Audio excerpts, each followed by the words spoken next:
بسم اللہ الرحمن الرحیم۔ اللہ کے فضل و کرم سے آج تانڈور میں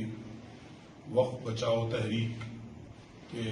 عنوان پر صبح میں تقریباً پورے تانڈور کے افراد جمع ہوئے تھے، جس میں ایک باڈی بھی بنائی گئی ہے۔ انشاءاللہ اس کا آئندہ مسئلہ ہوگا، لیکن ایک بات یہ ہے کہ کل جمعہ ہے اور مسلم پرسنل لا بورڈ کی جانب سے جمعہ کے لیے جو ہدایت آئی ہے وہ 3 نمبر میں ہفتہ تحفظ اوقاف کے نام سے، یعنی 11 اپریل سے لے کے 18 اپریل تک، یہ جمعہ سے لے کے آئندہ جمعہ تک، تو پہلے جمعہ میں مسجد میں خطابات ہم گزارش کرتے ہیں تمام علماء اکرام سے اور تمام مساجد کے ذمہ داروں سے کہ اوقاف کے سلسلے میں شعور بیداری ایک ہی جمعہ نہیں بلکہ تقریباً جمعہ میں کرنا ہے، تو ابتدا تو کم از کم کل جمعہ میں کر دیں، اور اسی طریقے سے تمام احتجاجی جو شکلیں ہیں وہ آئندہ انشاءاللہ وقتاً فوقتاً آئے گی۔ کل انشاءاللہ مسجد کے سامنے، ہر مسجد کے سامنے کچھ ذمہ دار لوگ ٹھہر کر ایک اپنا ویڈیو بنائیں اور اپنا احتجاج درج کرائیں اصول و ضوابط کے لحاظ سے اور قانون کے لحاظ سے، پھر انشاءاللہ آئندہ کی مہم بہت تیزی سے اور انشاءاللہ بڑے اچھے انداز سے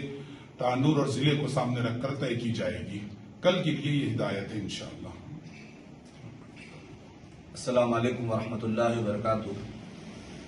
جیسے کہ مولانا نے اس کی تمام تفصیلات آپ کے سامنے گزارش کر چکے، بیان کر چکے ہیں، میں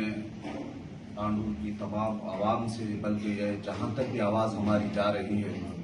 تمام افراد سے میں گزارش یہ کرتا ہوں کہ اپنے گھروں سے ہی کالی پٹی باندھ کر لائیں اور اس بات کی کوشش کریں کہ کل دن تمام، جیسے جمعہ کی نماز سے بعد سے لے کر عشاء کی نماز تک بھی یہ کالی پٹی اپنی رکھیں، تاکہ ہم حکومت کو یہ بتا سکیں کہ مسلمان ناراض ہے۔ اور علماء کرام سے میں بالخصوص طور پر اس چیز کی گزارش کرتا ہوں کہ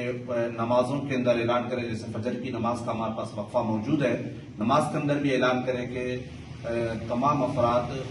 کالی پٹی باندھ کر ضرور بضرور مسجد کو تشریف لائے۔ اور یہ آواز جہاں تک بھی جاری ہے، تانڈور کے علاوہ جہاں تک بھی آواز جاری ہے، تمام مساجد کے ذمہ داران سے گزارش کی جاتی ہے کہ یہ احتجاجی جو روش جو ہمارے پاس اختیار کی جا رہی ہے، جو کالی پٹی باندھنے کا، اس کو عام کریں اور لوگوں تک اس کو پہنچائے اور لوگ سختی کے ساتھ میں انشاءاللہ اس کے اوپر عمل بھی کریں۔ السلام علیکم ورحمۃ اللہ وبرکاتہ۔ جیسا کہ ابھی مولانا نے اعلان کیا، وقف بورڈ کی طرف سے، آل انڈیا پرسنل لا بورڈ کی طرف سے کل جو احتجاج کرنا ہے اس میں نعرہ دینا ہے وقف ترمیم بل واپس لو واپس لو۔ تو یہ وہ نعرے مت دیجیے آپ، تاکہ ہم پھر قانون کے دائرے سے ہٹ کے بھی کام نہیں کرنا ہے، اس کا خاص لحاظ رکھیں۔ وقف ترمیم بل واپس لو واپس لو، یہی ایک سلوگن لگائیے، انشاءاللہ کل سے کام شروع ہے۔